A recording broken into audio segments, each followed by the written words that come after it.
नमस्कार, नवभारत टाइम्स में आपका स्वागत है। मैं हूं आलोक कुमार। तो और दिनों की तरह आज भी हम आपको कुछ ऐसे पहलुओं की चर्चा करेंगे उत्तर प्रदेश चुनाव से संबंधित, जिस पर आपको आश्चर्य होगा कि वो क्या छिपा रहे हैं और क्या बचा रहे हैं और क्या दिखा रहे हैं। हम बात कर रहे हैं मायावती की पार्टी बहुजन समाजवादी पार्टी की, जो मनुवाद और तिलक तराजू और तलवार इनको मारो जूते चार वाली पार्टी है, जिसने 2007 में पहली बार ये नारा दिया कि ब्राह्मण शंख बजाएगा, हाथी बढ़ता जाएगा।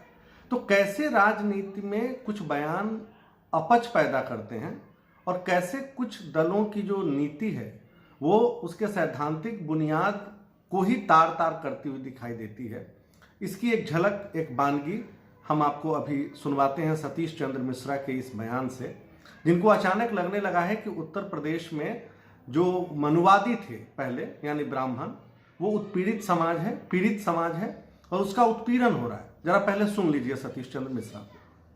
16 साल की लड़की, 16.5 साल की लड़की और खुशी दुबे, उसका क्या दोष था? उसका तो सिर्फ इतना दोष था कि वो किसी दूसरे जिले से शादी होकर के और एक दिन पहले उस परिवार में आई थी। उसकी मेहंदी भी नहीं हाथ की सूखी थी और उसको भी उठा ले गया। उसके पति को तो गोलियों से भून दिया, एनकाउंटर कर दिया बाहर, और उसके पति को गोली मारने के बाद 17 वर्ष का था वो, उसको मार दिया। उसके बाद उस लड़की को भी जेल उठा ले गए और आज 1.5 वर्ष हो गया है। 1.5 वर्ष से भी खुशी दुबे, चूंकि वो ब्राह्मण समाज की थी, इसलिए आज भी जेल से बाहर नहीं आ पा रही। और क्यों नहीं आ पा रही? क्योंकि उसको वहां जेल में रखने के लिए फर्जी कागजात बनाए जाते हैं, फर्जी गवाह बनाया जा रहा है। उसको जेल से नहीं आने देना है, ये मुख्यमंत्री कार्यालय का सीधा निर्देश ही नहीं है। वहीं से सीधा उसको मुकदमे को देखा भी जा रहा है कि ऐसा ना हो कि उसकी बेल हो जाए। और इसी प्रकार से उसी के साथ में दो महिलाएं जो घर में काम कर रही थी, उनको भी उठा ले गए और उनको भी जेल में रखा हुआ 1.5 साल से। एक 6 साल की बच्ची एक के साथ में 3 साल का बच्चा है, उसको भी जेल में ले गए। इस तरह का इनकी सोच है। और इतना ही नहीं, हाथरस में भी पिछले। तो ये थे सतीश चंद्र मिश्रा। आपने ठीक सुना, ये जो कह रहे थे वो बिल्कुल सही है। इनको अभी ब्राह्मणों का वोट चाहिए जो 18% है, और इनको लगता है कि दलित समाज जो मायावती के साथ रहा है और जिसमें भारतीय जनता पार्टी ने सेंध लगाई है, वो इनके साथ रहेगा। और ये जो 30 से 32% का एक जादुई वोट शेयर है उत्तर प्रदेश में, उस आंकड़े को ये छू लेंगे और सरकार बन जाएगी। अब ये कैसे 30% पर ये चोट कर रहे हैं, ये मैं आपको समझाता हूं पिछले 3 चुनाव के जो अंक गणित हैं उसके हिसाब से। आपको याद होगा 2007 में जब मायावती ने ये नारा दिया कि ब्राह्मण शंख बजाएगा, हाथी बढ़ता जाएगा, तब बसपा को 30.43% वोट मिले थे और 206 सीटें उसने हासिल की थी 403 सदस्यीय विधानसभा में। सरकार उनकी बन गई। अब 2012 में आते हैं, जब बिल्कुल पासा पलटा, अखिलेश यादव ने खेल कर दिया और अखिलेश यादव को तब 29.15% वोट मिले, सीटें मिली 224। आप ध्यान देते जाइएगा कि उत्तर प्रदेश विधानसभा में अगर 30% आपने वोट पा लिया तो कैसे खेल होता है। अब बढ़ते हैं 2012 के बाद 2017 में। जो 2017 का चुनाव, चूंकि नरेंद्र मोदी तब तक आ चुके थे और पूरे देश की राजनीतिक फिजा बदल गई थी, इसमें भारतीय जनता पार्टी एक बड़ी उन्होंने उछाल हासिल की अपने वोट प्रतिशत में। भारतीय जनता पार्टी को लगभग 39.67, मतलब 40% वोट मिले और 312 सीटें मिली।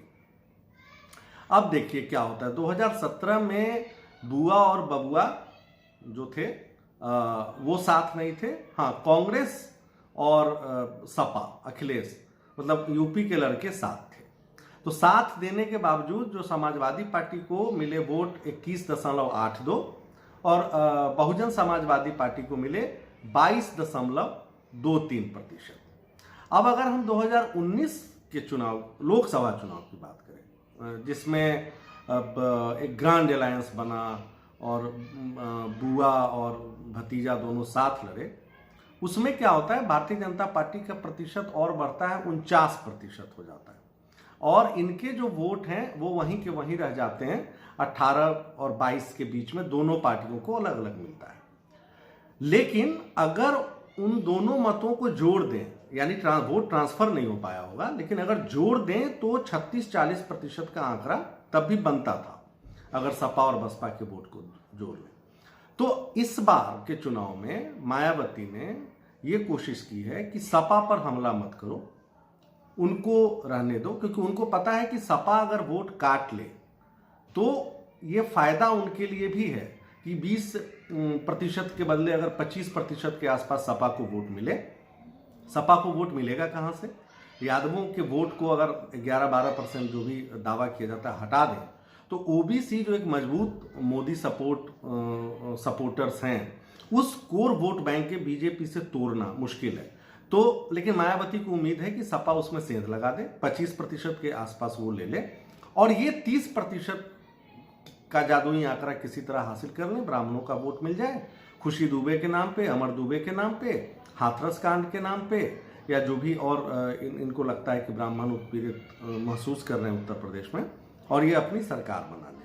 तो ये जो 30 का जो टंटा है, जो 30 के लिए कशमकश है, इसके लिए जो एक दलितों की पार्टी और एक ब्राह्मण विरोध की बुनियाद पर खड़ी हुई जो पार्टी है, काशीराम ने और मायावती ने जिस तरीके के विभाजनकारी कहिए या फिर दलित उत्थान या फिर उनको आगे बढ़ाने की जो रणनीति बनाई और उन्होंने पार्टी का गठन किया बसपा का, वो पार्टी आज ये चाह रही है कि दलित और ब्राह्मण एक साथ हो जाएं, ताकि दलितों का 21% और ब्राह्मणों का 18%, वो 30 मिलता है यहाँ पे।